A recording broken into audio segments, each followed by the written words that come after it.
लो जयकारा बोल मेरे श्री गुरु महाराज की जय। सभी गुरुमुख प्रेमियों से सप्रेम जय सच्चिदानंद। बहुत से ऐसे गुरुमुख प्रेमी हैं, बहुत से इस चाहना में रहते हैं। गुरुमुख भाई बहनों को ये चाहना रहती है कि भजन सुमरन करें, चाहते हैं कि भजन सुमरन में तरक्की करें, शुरुआत करें और एक मुकाम तक पहुँचें। लेकिन शुरू करने में, भजन सुमरन की शुरुआत में ही बड़ी कशमकश चलती है। ये काल और माया का पसारा इतना ज़बरदस्त है कि कोई भी अपना लिया हुआ फैसला जो भक्ति की राह पर है उससे पूरा होने नहीं देते। काल और माया ने ऐसा परपंच संसार में रचा हुआ है, जैसे चप्पे चप्पे पर उसने अपनी सेना के चौकीदार खड़े किए हो। ये काम, क्रोध, लोभ, मोह, अहंकार, ये जितने भी मन की माया की सेना है, इसके अधीन, इसके दबाव में, यानी कोई काम के वशीभूत हुआ, कोई क्रोध में तमतमाया हुआ, कोई लोभ के वशीभूत होकर, कोई मोह में रचा पचा पड़ा है, कोई अहंकार में हर वक्त धनधनाता रहता है। और सुमरन की शुरुआत में ही, पहले ही, शुरू होने से पहले ही अपनी हार सुनिश्चित करता। ये संसार की बाजी जीतने वाली बात नहीं है कि हार और जीत का पता ना हो, कि सामने वाले में कितनी ताकत है। दो पहलवान लड़ते हैं, कुश्ती लड़ते हैं, और कोई दंगा करने वाले, उपद्रवी या साधारण आदमी भी कभी कभी मजबूरन कहा सुने हो जाती है, तो ये ठीक प्रकार से कोई अनुमान नहीं लगा सकता कि कौन जीतेगा। लेकिन ये भक्ति मार्ग ऐसा सुगम मार्ग है, ऐसा सहज मार्ग है, ऐसा सुखकारी है। और जबकि ये भक्ति का मार्ग सतगुरु हमें दिखा रहे हैं, इस मार्ग पर चला रहे हैं, हमारा मार्गदर्शन साकार रूप स्वयं भगवान साकार रूप में सतगुरु के रूप में अवतरित हैं। वो हमारा हाथ पकड़ के ले जा रहे हैं, हमारा हाथ पकड़कर भजन सुमरन पर बिठा रहे हैं, शुरुआत करा रहे हैं। लेकिन हमारा अगर निश्चय ही डावाडोल होता हो, विश्वास ही हमारा खंडित हो, दृढ़ निष्ठा ना हो, अटल विश्वास ना हो, बार बार काल और माया की तरफ हम कदम बढ़ा देते हैं। किसी को धन का लोभ है, किसी की काम वासना है, कोई क्रोध के वशीभूत है। अब ये जो चाहना हमारे अंदर लगी हुई है भजन सुमरन की, नाम की कमाई की, हम सतगुरु की शरण में आ गए हैं, तो अगर हमारा विश्वास अटल हो जाए, दृढ़ हो जाए, एक अटल विश्वास करते हुए कि सतगुरु ने जो हमें रास्ता दिखाया है, सतगुरु ने जो वचन फरमाए हैं कि भजन सुमरन में बैठना ही बैठना, इसको रोज का रोज करना ही करना है। जो इस प्रकार से दृढ़ निश्चय करके गांठ बांध लेता है सतगुरु के वचनों को अपने मुखता में रखता है, प्रमुख मान लेता है, सामने रखता है, पटल पर रखता है कि ये काम तो करना ही करना है, बाकी कोई काम छूट जाए तो छूट जाए। तो सोचो कि जिस काम में भजन सुमरन की कमाई करने से लोक और परलोक दोनों संवरते हों, इससे बढ़कर लाभ वाला कोई काम इस दुनिया में और भी हो सकता है? कोई नहीं हो सकता। केवल 2 घंटे ही तो जिम्मेदारी लगाई है हमारी, और एक निश्चिंतता के साथ चले, करते चले। जिनकी भजन सुमरन करने की इच्छा है, जो करना चाहते हैं, वो इस प्रकार से शुरू करें। हम रोज श्री आरती पूजा गाते हैं, हमें कंठस्थ है, रटी हुई है, क्योंकि बरसों से गा रहे हैं, सुन रहे हैं। अगर कोई गुरुमुख प्रेमी नए हैं तो उनके हाथों में किताब होगी,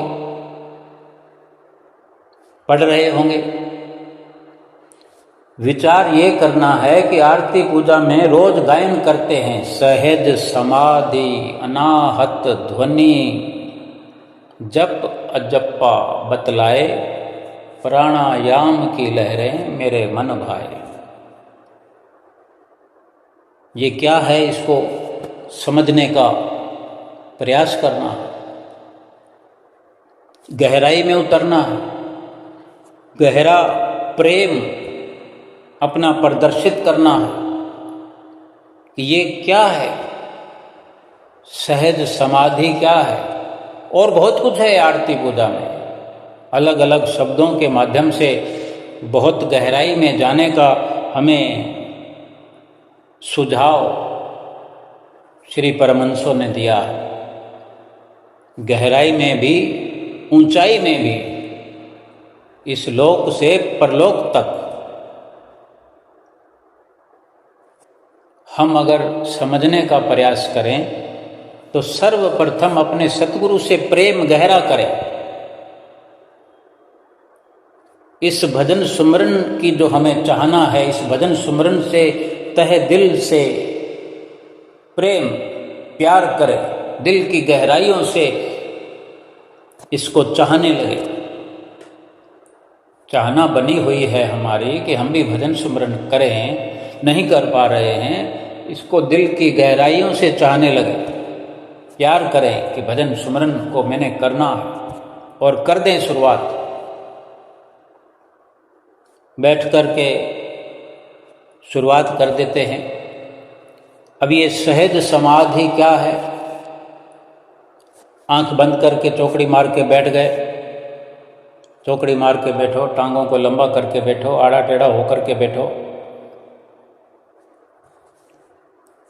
श्री आनंदपुर दरबार के श्री परमहंसों ने जो नाम अति उत्तम गुरुमुख प्रेमियों को बख्शिश किया है, इस नाम की इतनी सिफत है, इस दुनिया के अंदर ये आला नाम है, तीनों लोकों में इस नाम की इतनी बड़ी मिसाल है कि इस पर किसी प्रकार की कोई समय की पाबंदी नहीं है, किसी प्रकार की पाक पवित्र होने की पाबंदी नहीं है कि पाक हो, पवित्र हो, नहाओ धो स्नान करो, ये समय है, ये उत्तम समय है, ये वार ठीक है। किसी भी प्रकार से इस तरह की कोई पाबंदी नहीं है। चाहे जिस समय किया जा सकता है, चाहे जिस हाल में किया जा सकता है, ये सिफत है। क्योंकि ये जो नाम है ये सीधा सीधा आत्मा से जुड़ा है, आत्मा से संबंधित है। इस नाम का सुमरण हो रहा है, होते ही चला जा रहा है, श्वासों के श्वास दर श्वास ये सुमरण हो रहा है। लेकिन फिर भी हमें कहा जाता है कि सुमरण करो, सुमरण करो। वो इसलिए कहते हैं कि सुमरण हो रहा है, लेकिन हम उसमें कनेक्टेड नहीं है, हमारा कनेक्शन कटा हुआ है, उसका लाभ हमें नहीं हो रहा। वो तो एक नाम की सिफत है कि भीतर ही भीतर हो रहा है। ये प्रभु की दया है, कृपा है, सतगुरु की ओर से ये अनमोल बख्शिश है कि ऐसा नाम हमें बख्शा है कि वो अपने आप होता है। बस ज़रूरत है तो उससे जुड़ने की है। जो जुड़ाव हमारा नहीं है, यही महापुरुष हमें बार बार चिताते हैं कि सुमरन करो। अगर हम जुड़ जाएं तो सुमरन तो पहले से हो रहा है, हम जुड़ जाएं तो हमारे अंदर लाभ इकट्ठा होना शुरू हो जाएगा और सुमरन का लाभ होने लग जाएगा। ठीक इसी प्रकार हमारे घर से जैसे पावर हाउस की लाइन चल रही है, खंबे की खंबे लाइन से लगे हुए हैं, वो पावर हाउस की वायर 11,000 वोल्ट की है, खंभों के माध्यम से हमारे घर के आगे से जा रही है, रोशनी तो है ना उसमें। लेकिन हमारे घर रोशनी तभी आएगी कि हमारे घर से एक वायरिंग, एक तार उससे जोड़ दी जाए, कनेक्टिंग हो जाए तार की, पावर हाउस से जो कुछ फॉर्मेलिटी है वो हो जाए, कुछ नियम के अनुसार कार्रवाई हो जाए। हमारे घर में बत्ती जलेगी कि नहीं जलेगी? जिस घर में अंधेरा हुआ करता था वो घर अब रोशनी से भरपूर हो जाएगा।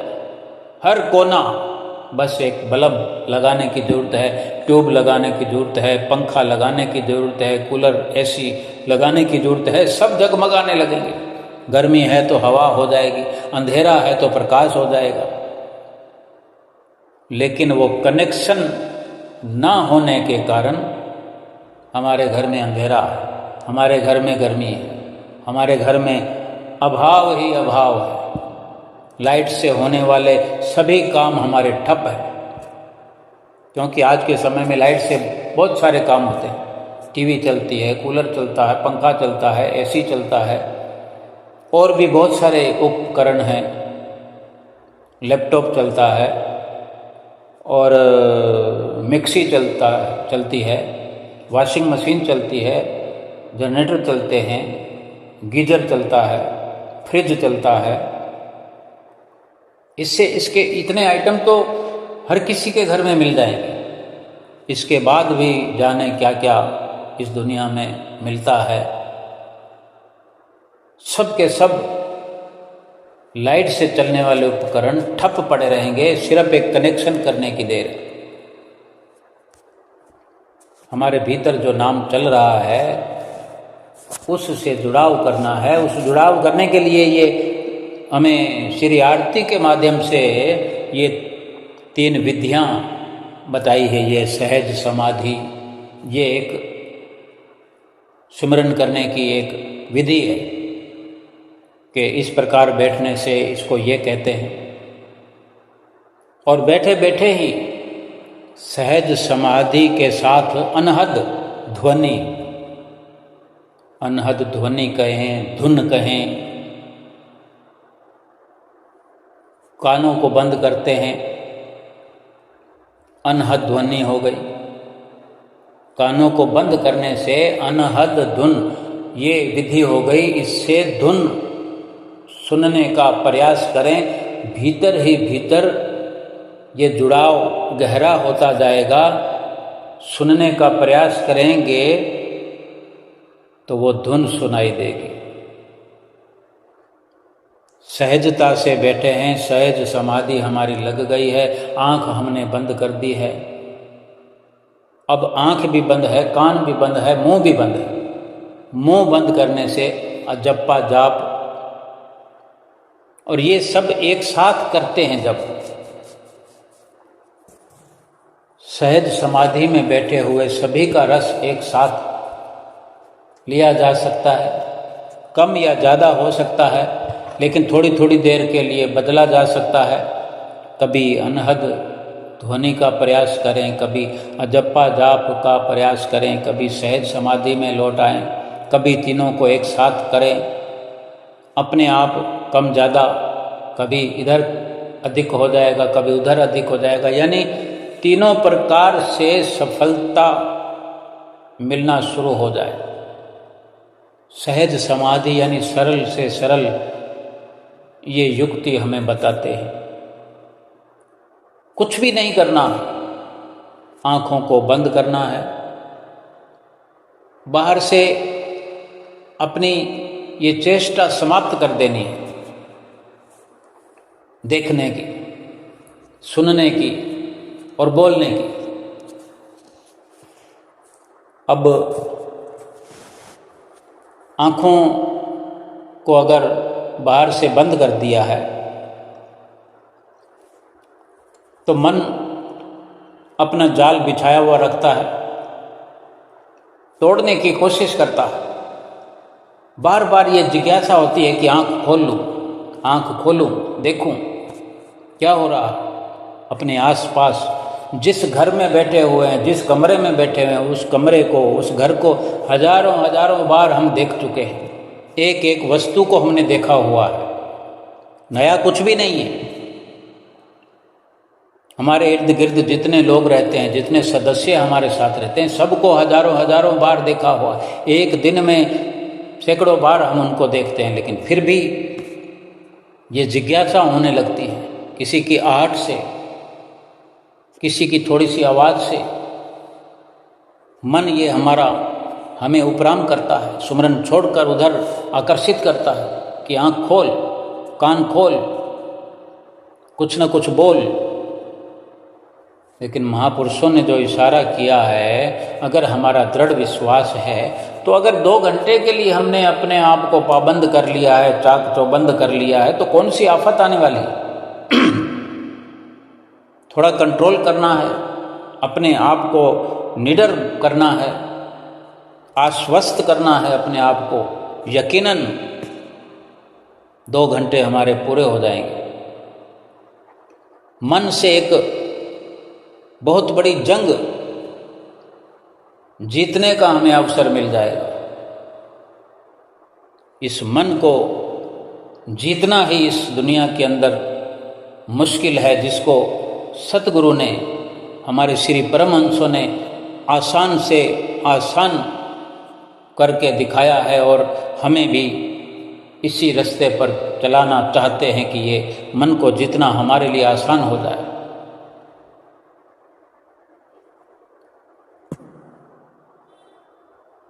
भगवान श्री राम ने लक्ष्मण जी को रावण के पास भेजा अंतिम समय में कि जाओ शिक्षा लेकर के आओ।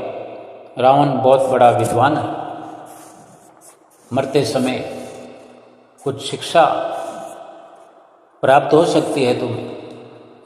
रावण ने यही कहा था, जग जीतने से बढ़कर है नफ्स जीत लेना, इस नफ्स का मारा मारा ही मैं जा रहा।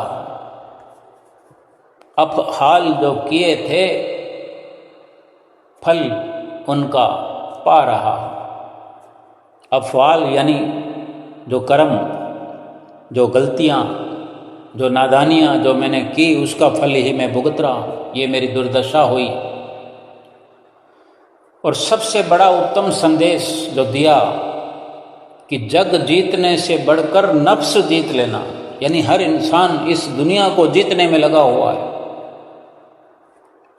सिकंदर जैसा बादशाह भी मन के वशीभूत इस जग को जीतने का प्रयास करता रहा और मन को न जीत सका, और आखिर हार कर इस दुनिया से गया और संदेश दे गया कि कुछ नहीं रखा इस दुनिया में, खाली हाथ जा रहा हूँ।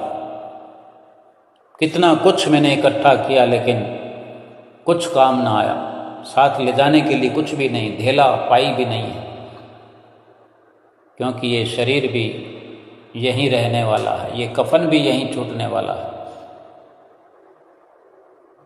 और जो लक्ष्मण को संदेश मिला कि इस नफ्स का मारा, नफ्स कहते हैं मन को, कि इंसान इस दुनिया में आकर संसार को जीतने का प्रयास न करे, कोई फायदा नहीं है। संसार को जीतने की बाजी न लगाए, सब कुछ खत्म हो जाएगा, सब कुछ स्वाह हो जाएगा, विनाश हो जाएगा। ये शरीर क्या, श्वास क्या, ये समय सब कुछ खत्म करके बैठ जाएगा। अपने मन को जीतने का प्रयास करें। जग जीतने से बढ़कर है नफ्स जीत लेना, इस नफ्स का मारा मारा ही मैं जा रहा हूं। जितने कर्म किए उल्टे सीधे रावण ने मन के अधीन होकर किए, और फिर क्या दुर्दशा हुई।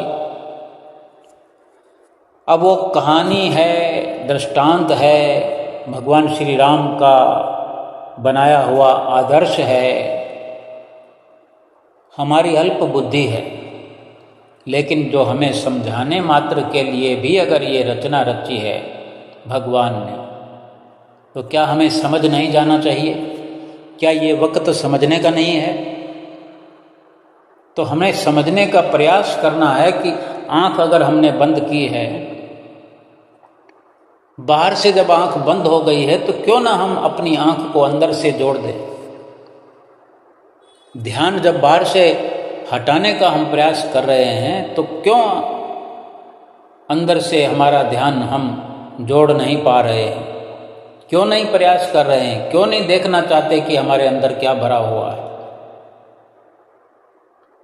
क्यों नहीं बिना बोले हम कुछ बोलें? जप्पा जाप, जो मुंह बंद करने का मतलब यही है कि मुंह खोले बिना, होठ हिलाए बिना जो बोला जाएगा भीतर ही भीतर, वो अजप्पा जाप है। अब कुछ गुरुमुख प्रेमी ये भी सोचते हैं, कहते भी हैं, बातचीत होती है कि क्या चलते फिरते जो सुमरन किया जाएगा वो 2 घंटे में काउंट हो सकता है, गिनती में आ सकता है? 24 घंटे सुमरन याद बनी रहे, जिभा रटती रहे, ये सौभाग्य है हमारा।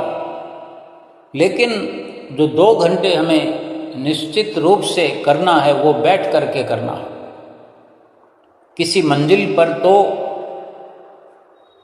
उस मंजिल की तरफ जाने का प्रयास करने से ही मिलेगी। हम अगर किसी चलते फिरते, तो हम कुछ कर रहे हैं, इसीलिए वो चलते फिरते हम वो काउंट करना चाहते हैं समय, कि गुरु महाराज जी ने 2 घंटे कहा है, तो हम चलते फिरते काम भी करते रहें और ये नाम सुमरन का 2 घंटे हमारा काउंट हो जाए और हम ये तसल्ली कर लें कि हमने 2 घंटे सुमरन कर लिए। लेकिन इसमें भेद है। वो 2 घंटे क्यों, बल्कि 24 घंटे जिभा रटती रहे या मौन धारण किए रहें, लेकिन चलते फिरते आंख बंद तो नहीं कर सकते ना, चलते फिरते कान बंद तो नहीं कर सकते, मुंह बंद कर सकते हैं। कितनी देर करेंगे चलते फिरते? कोई बात करेगा तो उसको जवाब देना पड़ेगा। ये 2 घंटे अलग से समय निकाल करके हमने मंजिल तय करनी है, मंजिल को प्राप्त करना है। अब जो हमने यकीन कर लिया है, दृढ़ विश्वास कर लिया है कि हमने सतगुरु की आज्ञा और मौज को सिर पर धारण करना है, तो बैठ करके ही किया जाएगा। अगर जैसे कोई खाना बनाना चाहे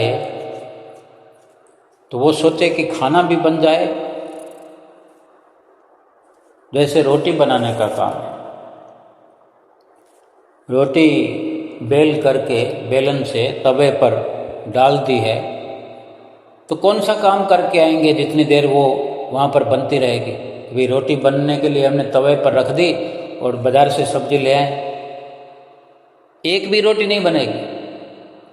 1 मिनट के लिए भी हम अगर कहीं अपने घर के अंदर एक कमरे से दूसरे कमरे में, अपनी किचन से, रसोई से निकल करके अगर बाहर पानी का लोटा भरने के लिए भी जाते हैं तो उसमें भी संशय होता है कि क्या हमने रोटी को बदलना है, पलटना है, तो हम कितनी देर में पानी का लोटा भर के आ सकते हैं।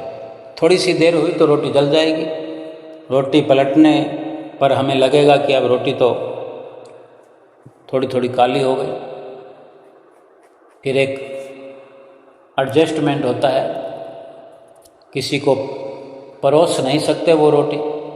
खुद खाने में कोई दिक्कत नहीं है, कोई परेशानी नहीं है, लेकिन इतनी परेशानी तो हो गई ना, उसमें भेदभाव हो गया। हम देखते हैं जितनी रोटी हम बनाते हैं उसमें कुछ रोटी 19 की इस प्रकार से हो भी जाती है, तो फिर रोटी बनाने वाला अक्सर सोचता है, माताएं बहनें सोचती हैं कि चलो ये मैं खा लूँगी।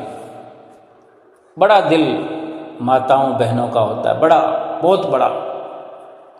ये भी एक अवर्णनीय है, वर्णन नहीं हो सकती ये महिमा उपमा इस संसार में जो एक माता की, एक स्त्री की भगवान ने जो सिफत भर के दी है, जो गुण भर के दिया है।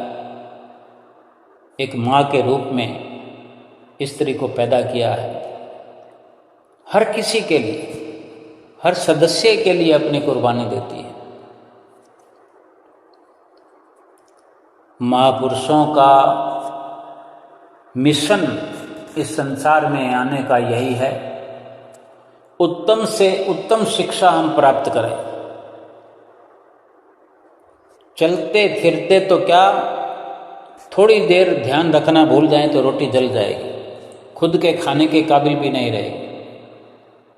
फिर चलते फिरते सुमरन कैसे हो जाएगा, कैसे मंजिल मिल जाएगी। हम चाहते हैं कि एक काम के साथ दूसरे, यानी भजन सुमरन को हम निम्न स्तर पर रखते हैं।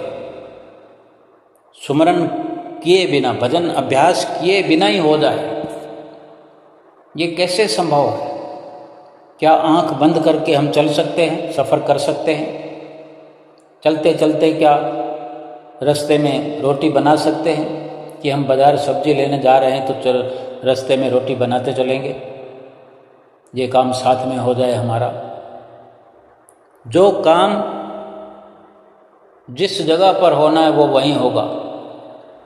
अपने घर में भी रोटी वहाँ बनेगी जहाँ रोटी बनाने की जगह है, किचन में ही बनेगी, रसोई में ही रोटी बनेगी। कमरे के अंदर गैस चूल्हा ला करके नहीं बनाया जा सकता। मजबूरी हो, परेशानी हो, कहीं मरम्मत हो रही हो, रसोई का सामान बाहर निकला हो तो बन नहीं सकती कमरे में, ऐसा नहीं है। कमरे में बनेगी, लॉबी में बनेगी, बेडरूम में बनेगी, ऊपर छत पर गैस चूल्हे को ले जाया जा सकता है, लेकिन चलते फिरते नहीं।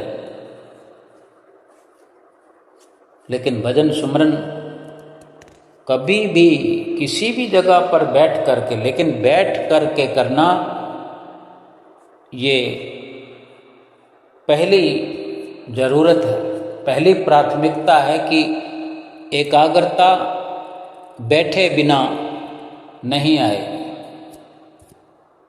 बैठ करके जब शुरुआत करते हैं तो हमने ये सोचना है कि आंख को नहीं खोलना है। बहुत इमरजेंसी हो, किसी को जवाब देना हो तो कोई जिद भी नहीं है, तुरंत जवाब देकर वापस अपनी समाधि में लौट सकते, अपने सुमरन में, भजन अभ्यास में लौट सकते,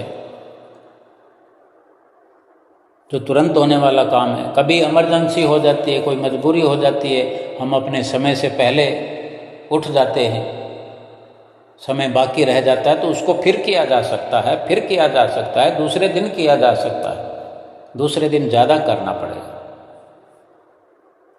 किसी को 200 रुपये देने हैं और हमने 150 रुपये दिए हैं, 50 रुपये कहीं रास्ते में लग गए, तो ये थोड़ी है कि हमारे पास 150 रुपये हैं तो वो 200 वाला 150 में हमारा खाता बंद थोड़ी कर देगा, दूसरे दिन देने पड़ेंगे। अगर रोज़ 200 रुपये देते हैं तो दूसरे दिन फिर पिछले 50 रुपये मिला के दे दें, कोई मसला नहीं रह सकता बाकी। दूसरे दिन 250 दे दो। दूसरे दिन भी अगर हम 150 रुपये देते हैं तो तीसरे दिन 300 रुपये दे दो, 100 रुपये बढ़ा के दे दो। वो क्षमता हमें बनानी पड़ेगी, हिसाब तो चुकत करना पड़ेगा। अगर सतगुरु का हम उपकारों का अगर कुछ ये मोल चुकाने की कोशिश करें, मोल तो हम लाख करोड़ जन्म में भी नहीं चुका सकते, लेकिन एक उनके वचन की बात है, एक बड़ी सरल सी साधारण सी बात है। उनकी आज्ञा व मौज को सिरोधार्य किया है। तो हिसाब किताब तो देखो, कहावत भी है कि हिसाब तो बाप बेटे का है। बाप और बेटे की संपत्ति कोई अलग अलग नहीं होती, लेकिन हिसाब तो हिसाब होता है, कितना लिया कितना दिया। सतगुरु के साथ सेवक का कोई हिसाब किताब नहीं है, लेकिन जो उन्होंने वचन किए हैं, जो हमसे करवाना चाहते, वो हमारे भले के लिए। हम अगर करेंगे नहीं तो विश्वास सतगुरु को कैसे होगा, प्रसन्नता हम पर कैसे उतरेगी, मंजिल कैसे मिलेगी। तो भजन सुमरन करते वक्त आंख खोल करके बाहर झांकने ताकने की बजाय ये प्रयास भीतर चले कि जब आंख बंद ही की है तो कुछ ना कुछ आंसर आना चाहिए कि अंदर क्या है। बोलना भी बाहर से अगर बंद किया है, मुंह को बंद किया है, होठ को बंद किया है, तो भीतर फरियाद, भीतर विनती, भीतर गुणगान सतगुरु का, प्रभु महिमा का, बिना बोले बिना जबान हिलाए देखो कैसे उस परमात्मा से बात होती है, सतगुरु से बात होती है। जब वक़्त के परिपूर्ण संत सतगुरु हमें मिल गए, कामिल मुर्शिद मिले, वर्णन आता है जब बात दवा से बन न सके तो बात दुआ से बनती है। जब कामिल मुर्शिद मिलते हैं तो बात खुदा से होती है। हमारे सतगुरु परिपूर्ण हैं, साकार रूप में नर, नर रूप में नारायण है। खुदा से बात हो सकती है, परमपिता परमेश्वर से बात हो सकती है। ये माध्यम है सुमरन, बिना जिभा के हिले। एक परमात्मा ही तो है जो हमारी दिल की पुकारों को सुनता है। बाकी तो दुनिया में हम चिल्लाते रहें, सुनकर भी अनसुना करके अपने मतलब परस्ती में रहते हैं। किसी पर विश्वास किया जा सकता ही नहीं। एक सतगुरु ही हैं हमारे हितैषी। हमारे लिए 2 घंटे का समय निश्चित किया है सुमरन भजन अभ्यास का। थोड़ा गहराई से विचार करें कि जब सुरती हमारी बाहर से हट करके भीतर जुड़ गई, बाहर से कान हमने हटा लिए, अंदर की ओर लगा दिए, अंदर से जुड़ाव हो गया, अंदर ही पुकार हो रही है, महिमा का गायन हो रहा है, अंदर ही देखने की प्रक्रिया हमने शुरू कर दी है। आंख खुलने को तैयार नहीं होगी, आंखों को खुलना गवारा नहीं होगा। आंखें यही कहेंगी क्या करना है आंखों को खोलकर, लेकिन उसके लिए लगातार अभ्यास की जरूरत है। सरल से सरल ये भजन अभ्यास का काम है। बड़ी सरल ये विधियां हैं। कानों को बाहर से कनेक्शन हटाना है, अनसुना करना है। इंसान के अंदर सारी सिफतें भरी हुई है। वो चाहे तो बाहर तवज्जो दे, देखने की, सुनने की, बोलने की, वो चाहे तो अपने भीतर पूरी तवज्जो लगाए। यानी अंदर ही अंदर जब जुड़ाव होता रहेगा, इसी प्रकार से अभ्यास होता रहेगा, बाहर फिर फीका फीका लगने लग जाएगा। बाहर की व्यवस्था सब जीरो नजर आएगी, सिफर की तरह, कि इसका तो कोई मोल नहीं है। क्योंकि अंदर जब इस प्रकार से इन विधियों के माध्यम से जब अंदर जुड़ाव होगा, वास्तव में अंदर का आनंद जो महसूस होने लगेगा, आनंद में जब ये जीव गोता लगाएगा, जिस प्रकार अब तक काल और माया में फंसा हुआ था, अब इसकी ऐसी दशा बदल करके उस शाश्वत आनंद में डूबने लगेगा। ये 2 घंटे सुमरन में, भजन अभ्यास में डूब जाना, फिर 22 घंटे इस संसार में तैर करके अपना जीवन व्यतीत कर सकते हैं। ये सतगुरु की महामहिम कृपा है, ये उनकी दया है, दयालुता है। और कानों को बंद कैसे करना है? कानों पर उंगली रखते हैं, थोड़ा कम ज़्यादा दोनों कानों को अपने अंगूठे से बंद करना है। थोड़ा कम ज़्यादा प्रेशर ज़रूरत के अनुसार, धीरे धीरे। फिर एक स्थिति ऐसी भी आएगी कि हल्के से हल्का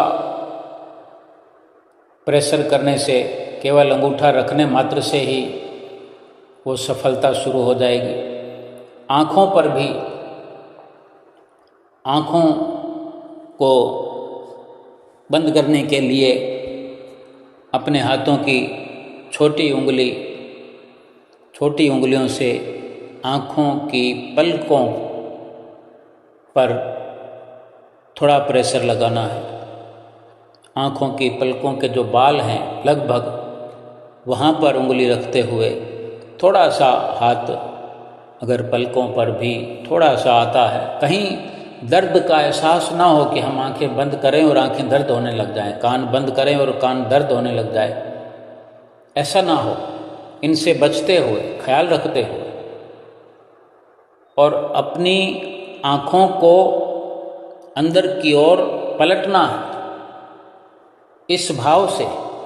यानी आँखों को बड़े हल्के सहज स्वभाव से बंद करना है, केवल पलकों पर उंगली का इशारा रखना है और आँख को खुला छोड़ देना है। आँख की पुतलियों को अंदर की ओर, ऊपर की ओर, भीतर की ओर, पीछे की ओर पलटने का प्रयास करना है।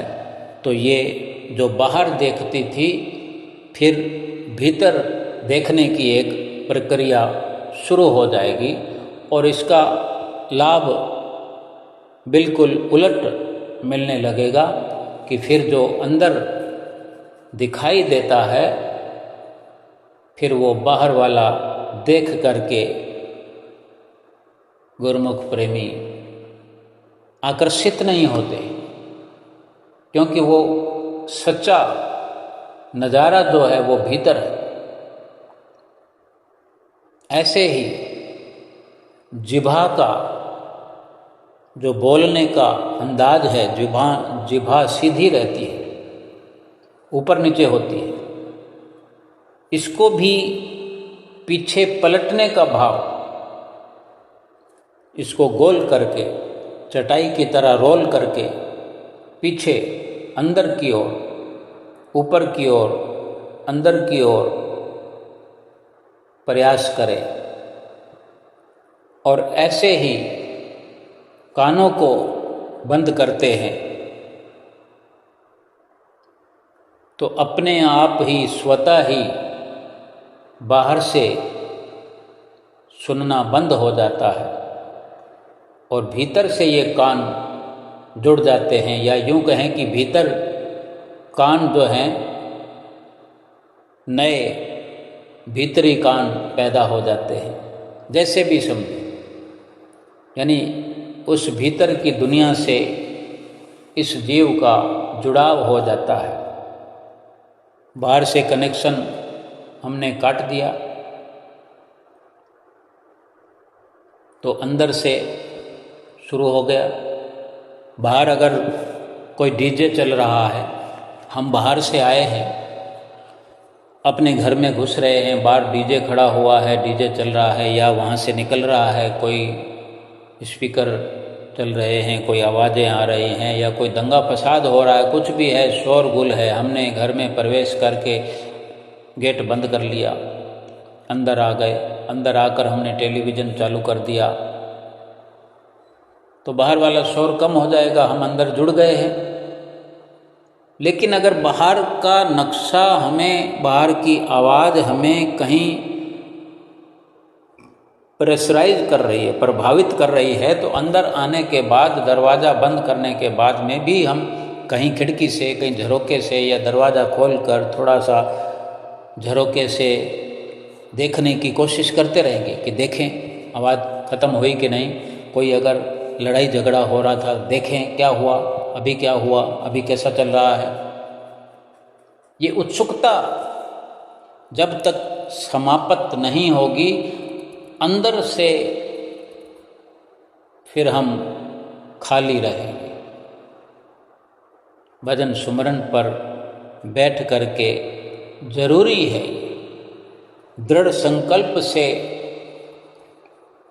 बैठ करके, पूरा विश्वास लेकर के, और कभी भी किसी प्रकार की कोई मांग न करें, सिर्फ डूबते जाएं प्रेम की गहराई में। और जहाँ प्रेम की गहराई होती है,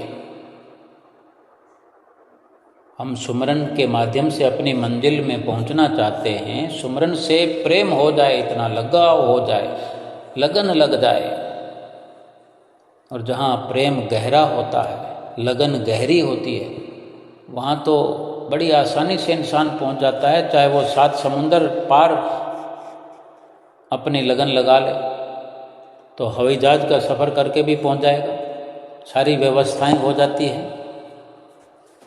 एक शहर से दूसरे शहर जाना हो, या यूँ कहें कि दर्शन करने जाना हो, श्री गुरु महाराज जी के दर्शन करने जाने की जिसकी तमन्ना, जिसकी लगन, जिसकी प्रेम की गहराई बहुत है, व्हील चेयर पर बैठने वाले भी, जिनको ऑक्सीजन लगने जैसी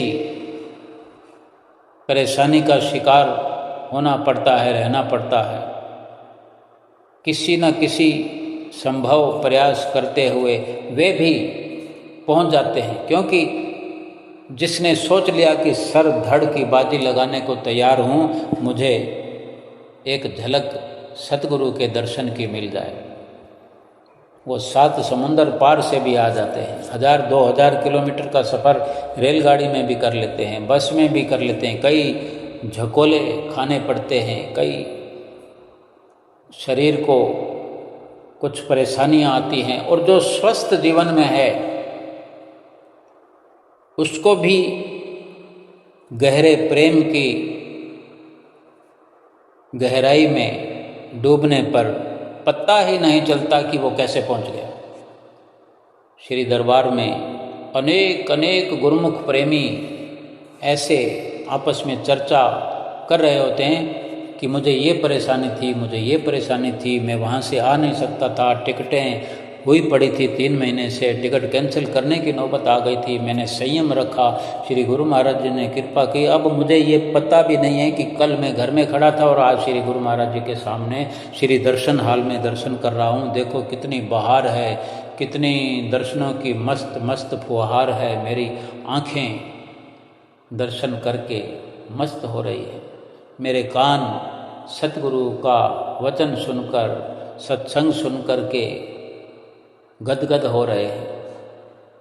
ऐसे लगता है जैसे लोक से चलकर परलोक में आ गए, बैकुंठ में आ गए हैं, जहाँ स्वयं हाजिर हजूर भगवान सतगुरु के रूप में अवतरित हुए हैं और सामने सिंहासन पर विराजमान हैं। उन क्षणों की, उन लम्हों की, उन घड़ियों की गुरमुख प्रेमी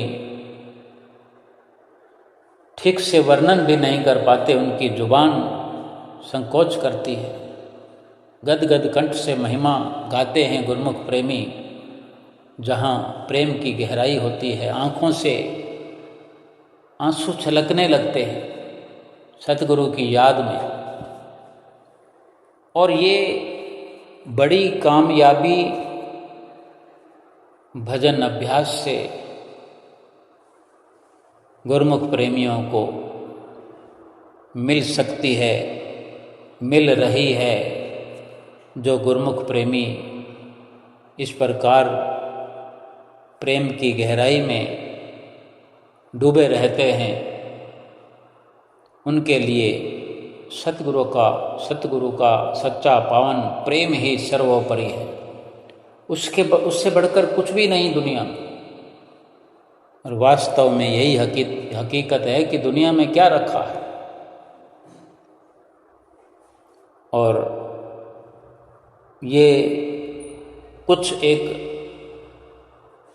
चर्चा हमने की है। हमने कोई गहराई में क्या होता है, अंदर क्या होता है, बहुत बड़ी बड़ी बातें हम नहीं कर सकते, ज़रूरत भी नहीं है।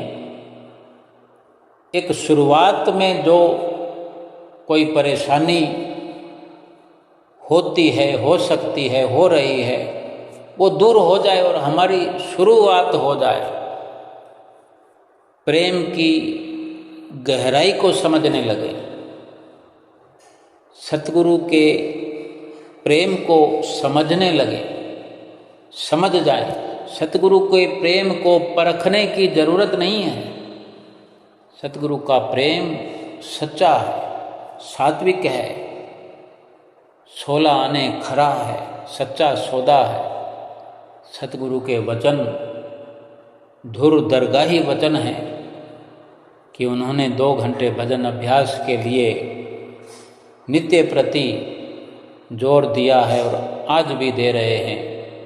हमने उनके वचनों को सुनना है, समझना है, उन पर अमल करना है। 2 घंटे भजन अभ्यास नित्य प्रति अवश्य करना है, 5 नियमों की पालना के साथ। और इसी प्रकार फिर अगले बार कुछ और गहराई की चर्चा फिर करेंगे।